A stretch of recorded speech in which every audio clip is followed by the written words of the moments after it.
buli kimwali Siruswa Luwemba abadde akikola bulungi bwe njagala bannakawempe North mbasaba mumuwa akalulu. Wakati nga maama wa Ssegirinya Muhammad kati omugenzi amaze okubaako omuntu gwavaayo n'awandako eddusu nti ye gwayagala ogenda maaso n'okubanga aweebwa akalulu ate era mukaddeke kamu n'okuweebwa kaada ya NUP omukulu Joel Ssenyonyi a leader of opposition ate nga y'omu ku bakulu mu NUP avuddeyo n'agenda maaso n'okubanga ebigambo bya maama abiwakanya ne sekuwakanya yena n'agamba nti bwe kiba kyakubanga bagaba kaadi ebigambo bya maama si bye bigenda okuyimirirwako. The family of Honorable Ssegirinya has declared that they are endorsing somebody and they are saying NUP should give the flag of the party to that person.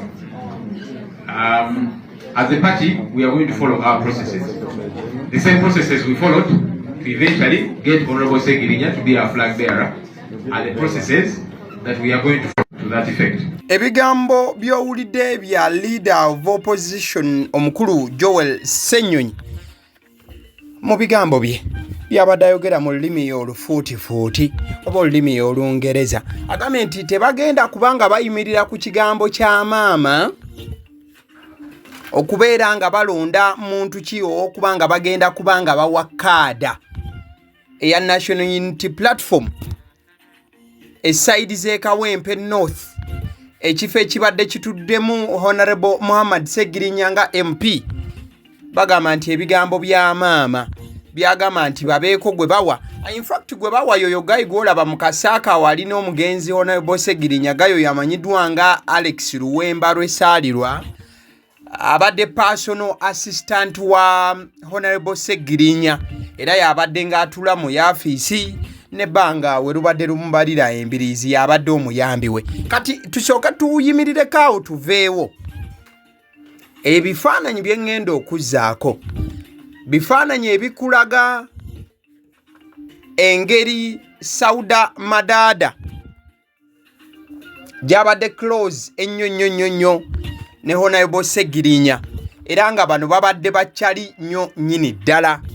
Ngenda kubanga nkuwa ensonga lwaki nkuteereddewo ebifaananyi ebyo. Ekifaananyi ekyo kya lunaku Honorable Ssegirinya Muhammad lwe yalayira omuntu eyali ku muludda lwe olwa kkono yali Sauda Madaada nga bw'ogenda maaso okubanga olaba era ng'oyo y'omu ku bajjeno wali mu NUP abakomandinga security ey'ekibiina ki National Unity Platform His Excellency Bobi ate era wamu n'abagenda maaso okuba nti bakitwala mu buufu obwo. So ebifaananyi ebyo byagenze maaso n'okuba nga bivaayo ne bisafeesinga era ne Sauda Madaada yennyini yasharinze ezimu ku post. Post eyo yabadde ekoleddwa mwana mulenzi Big Guy nga Big Guy yabadde agenda maaso n'okulaga nti Sauda Madaada abeereddewo nnyo ow'ekitiibwa Muhammad Ssegirinya. Olwo luno lwe lunaku lwe baali bamuleeta okulayira awo Nogayi ali side eno ayina kamask aka green yali anuwa mutwe ate Sauda Madaada ayambadde red ne white ku side eno. So ebifaananyi ebyo byavuddeyo nga babiraga olwa pressure badde eteereddwa ku Sauda Madaada wano na wali abamu nga bajjayo obutakwatagana bwe yayina n'omugenzi ng'akyali mulamu n'ezirayivu ez'enjawulo ezavuddeyo mwe yayogerera n'okubeera ng'agamba nti newe gunaaba mulambo gwa Ssegirinya ye tebimukwatako mu buufu obufaananako bwe butyo. Wabula ekifaananyi ekirala era Sauda Madaada kye yasharinze kye ky'amaziga agabadde gakulukuta era n'agattako ebigambo ebyabadde bigamba nti nno it is well with my soul I couldn't hold this nti byonna biteredde n'emmeeme yange naye amazima okufa kwa Muhammad Ssegirinya nabadde sobola kubanga nkiwanirira kyansuse amaziga ne gampitamu. Olumaliriza nga tuvudde ku byonna ebikoleddwa ne posti z'enkula z'esayidi awo Sauda Madaada ayanjudde omuntu gw'ayagala era gw'asuubira nti NUP gwegenda okuwa kaadi ku kifo kya Ssegirinya wabula ng'omuntu ono ayawukana ne ku maama gwe yalaze. Sauda Madaada mu posti eno agambye nti right is right even when one person is doing it twetuukireyo. ebigambo ebiri ku post eyo nga bitegeeza nti ekituufu kiba kituufu ne bwe wabanga omuntu omu yekka yali mu kukikola. N'agatako eŋŋombo yatwetuukireyo eyo nga ye ŋŋombo ya Gayono eyeesimbyewo mu kifo kya Honorable Ssegirinya. Ku bubaka obuddako mu maaso awo ngenda kulaga nti Sauda Madaada gwasimbyeko essira era alaga nti NUP bwe kataligirya ono Guy gwe bagenda okuwa ekifo. Post gye njogerako yeno wano. Mu post eno ebigambo ebiwandiikiddwa Sauda Madaada ebibadde eby'obukambwe eri abo abaagala okuba nga basuuza Guy ono kaada ya NUP. Ebigambo bibadde bigambako bwe biti. The real fighters understand the torment of being in the dungeons for close to 2 years on trumped up charges. Thank you, Magala Umar of Kawempe, for being resilient and not selling out to the dictatorship. Bigambo muwulirize kimu ku kimu nga bwe byawandiikiddwa Sauda Madaada. Agamba nti weebale kuguma. That is why I pity all my wits on you for the position of Kawempe North MP to replace my Ssegirinya. Sauda Madaada n'alagira ddala nti ono ye yandiba nti awandiddwako eddusu NUP nga bwe kigenda okulagwa maaso awo.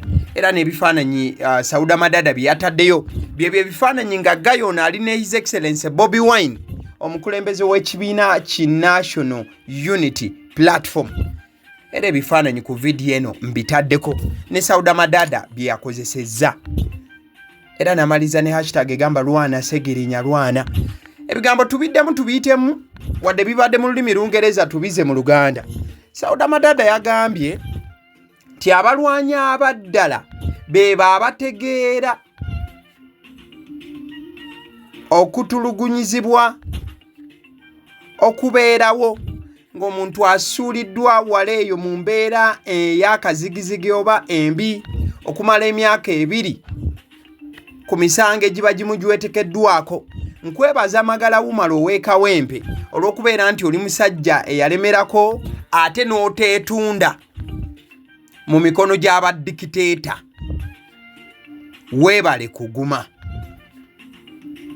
Yensonga lwaki nnakuwala kano kawulirize. That is why I pity all my wits on you for the position of Kawempe North MP to replace my Ssegirinya. N'alaga nti nno essaawa zino Sauda Madaada yagenda kuyimirira ne Gayo. Kati mu kifaananyi essaawa zino olaba Chairman Nyanzi. Chairman Nyanzi agabadde mu nkubo gonna gabadde galaga nti yagenda okudda mu kifo ekyo era nti kaada ya NUP Chairman Nyanzi gwe bagenda okujuwa. Wabula ebyo we byafulumye byalesewo ensasagge y'amaanyi. Wabula abalala ne bagamba nti ebyo byabadde bya mpulubujju si bituufu. Chairman Nyanzi tagenda kuweebwa kaadi kudda mu bigere bya Honorable Ssegirinya. Sauda Madaada avuddeyo ye n'alaga nti obuwagizi bwe bwonna buli ku Gayo yamanyiddwa nga Umar Magala. Era nti oli opponent eyaleeteddwa Maama Alex Mr. Kawempe lw'essaalirwa Maama waakwongera okubeera mu kiyongobero nga w'omulaba mu kifaananyi. Omuntu abadde personal assistant wa Ssegirinya bw'okuba mu torch yandiba nti okusinziira ku Honorable Joel Ssenyonyi ne Sauda Madaada okusinziira ku standi yaabwe kaadi ayinza okuba nti ayinza obutagifuna kijja kusinziira. Wabula Sauda Madaada agamba nti Umar Magala ye gwasimbye emabega ate Joel Ssenyonyi agamba nti nedda tetugenda gendera ku bigambo bya Maama. wabula ate ono Gayi agamba nti omugenzi yali akkiririza mu ye era nti singa Gayi oyo aba aweereddwa osanga Honorable Ssegirinya Muhammad gye yeebase anaafuna akamwenyumwenyu abaseddiyo omusunsuzi lyeddoboozi era lyerinnya eryange omulimu ogwange gwakukubira tooki nakuleetera gulire nga bwe liri tetuteekamu kyaffe ate tetwongeramu kati gwe likinga vidiyo eno